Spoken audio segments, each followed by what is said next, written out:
başı tutuldu. Başı tutmasıydı gördüm. Salyan rayonunun Qarabağlı kəndində ölümlə nəticələnən yol nəqliyyat hadisəsi baş verib.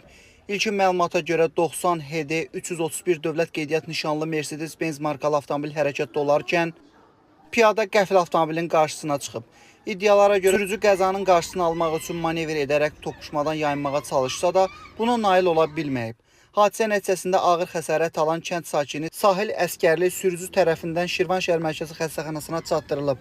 Lakin yaralı xəstəxanaya çatarkən həyatını itirib. Faktla bağlı araşdırma aparılır.